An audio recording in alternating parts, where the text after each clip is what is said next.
2 Corinthians chapter 2, verse 12 and 13. When I came to the city of Troas to preach the good news of Christ, the Lord opened a door of opportunity for me.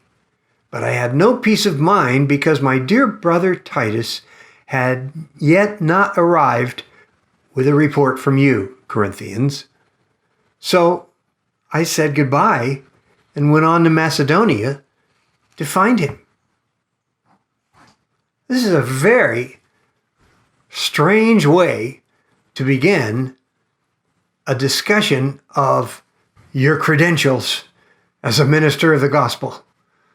I mean, look at this. When I came to the city of Troas to preach the good news of Christ. Yes, that's it. Yeah. The Lord opened a door of opportunity for me. Whoa. But I had no peace of mind because my dear brother Titus hadn't arrived. No peace of mind. I was troubled. I was anxious. Uh-oh.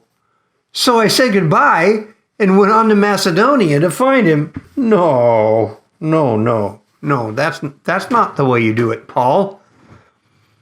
You go in to open doors. Who in his right mind would begin a letter whose main purpose was to establish your credentials as a minister of the gospel of Christ with a confession?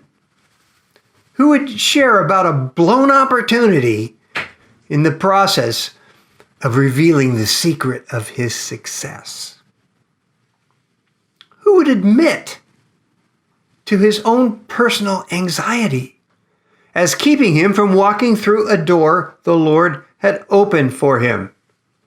Those are things you try and forget about when talking about your successes and establishing your credentials or some authority.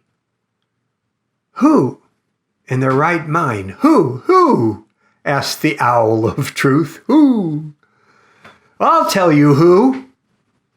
And if I could somehow shout these next words in print, I would. So I will borrow a trick from John Irving in his novel Prayer for Owen Meany and put it all in caps. Oh, no, wait a minute. I can shout it because I'm on video.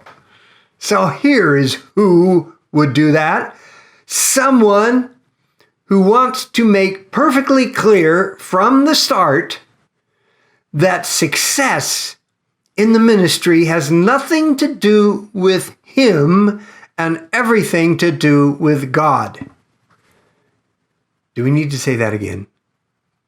Someone who wants to make it perfectly clear from the start that success in ministry has nothing to do with them and everything to do with God. That's who. Someone who wants to leave no doubt about where the power comes from for followers of Christ. It's all about power. And it's all about the Holy Spirit. And it's all about us just being there. Or as we like to say around here, we show up. Matters not what shape or condition we're in, we show up. Now, this is not the way you start your story, though, if you are trying to impress someone with yourself. This is not the way you begin a motivational seminar.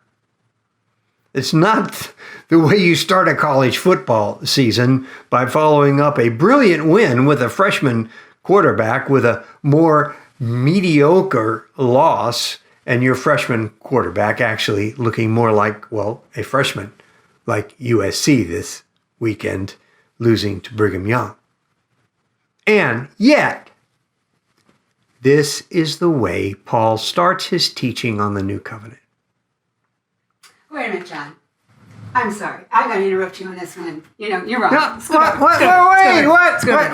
what? Listen, you can't tell me that Paul, the great Paul, the one that his heart's desire was to teach the truth, to set people free with the gospel of God. You cannot tell me that he walked past the door and said, "See ya," and lived to tell about it. Now, I can get it, John, that that, I blow it all the time, so I get me.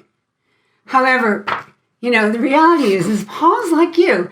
You grew up in this evangelical goody two-shoe community. You spent your life studying the Word and researching it and presenting it. And so I want to ask you, have you ever blown it? Of course not. Have you ever walked past a door that was open for you? Well, let's see. You want to just talk about how many today? Okay. Oh, my God. Yeah. Yeah. Why, John? Why do we blow it? Well, because we're human. And because we're scared. And because we're looking at ourselves. You? Looking at yourself? Trying to come up with what we are supposed to have. And we're not trusting the Lord. Is that the secret? I think we're going to find out it is. I can't wait. Yeah. Okay. Verse 14, right? Tomorrow? Yep. Tomorrow. See you guys.